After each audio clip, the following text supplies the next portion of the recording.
Learning के sources बता दीजिए।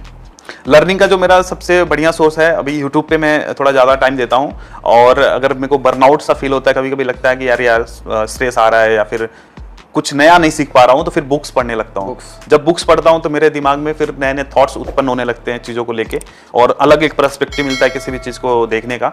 तो बुक्स मेरे लिए बहुत अच्छा फील देता है, अच्छा फीलिंग दिलाता है। तो बुक्स में आज भी मैं पढ़ता हूँ। बीच में मैंने 1-1.5 साल छोड़ रखा था और बुक्स पढ़ना शुरू किया था मैंने 2018 से। उसके पहले मैं बुक्स नहीं पढ़ता था।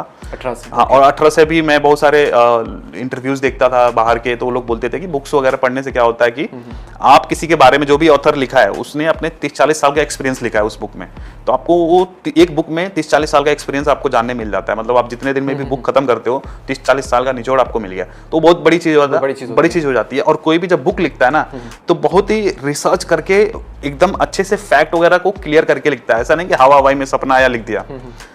तो वो ऑथर बहुत रिस्पॉन्सिबिलिटी के साथ में वो चीजें लिखता है उसमें, तो इसलिए बुक पे ट्रस्ट मेरा बहुत इजीली बन जाता है। और जो भी चीजें जब मैं कंज्यूम करता हूँ तो मेरे दिमाग में थॉट्स आने लगते हैं और अच्छा फीलिंग आने लगता है मुझे।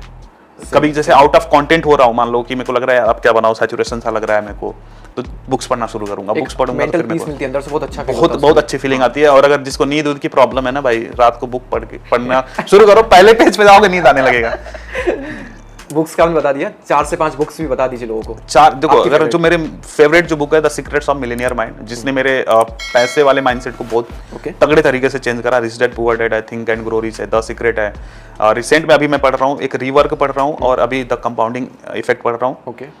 जो रिवर्क भी मैं इसलिए पढ़ रहा हूँ कि आज के डेट में मेरे को लगता है कि कुछ नया करने की वो है, मेरे को लग रहा है कुछ और नया क्या करूँ, तो इसलिए रिवर्क पढ़ रहा हूँ। कंपाउंडिंग इफेक्ट मेरे को नाम से ही जैसे आपको लगता है कि अरे हाँ वही जो कंपाउंडिंग के बारे में लोग बातें करते हैं, बट उतने तक ही नहीं है। आपका पूरा डिसिप्लिन, आपकी हर चीजें चेंज कर देगा अगर आप ये बुक पढ़ते हो तो। बट बशर्ते देखो, बुक पढ़ने में एक चीज मैं हमेशा ये बोलता हूँ कि आप बुक वही पढ़ो जिस चीज की रिक्वायरमेंट आपको आज फील हो रही है, जिस फेज में आप हो। मान के चलो आपका रिलेशनशिप डगमगा गया है, तो रिलेशनशिप वाली बुक पढ़ो। आपको पैसे से रिलेटेड माइंडसेट के लिए पैसे वाले बुक्स पढ़ो।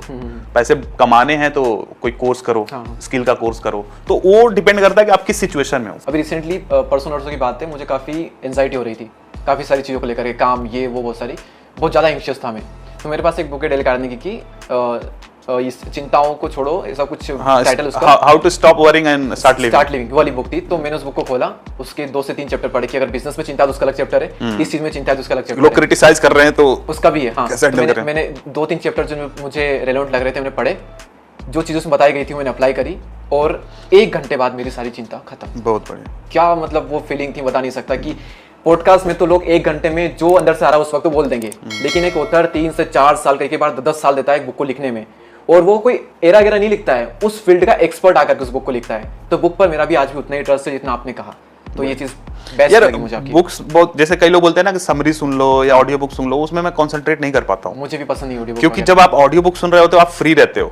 जब फ्री रहते हो ना, तो आप और 4 चीजें आपको लगता है यार ये कर लूँ, वो कर लूँ, इधर घूम, मतलब चल फिर लूँ।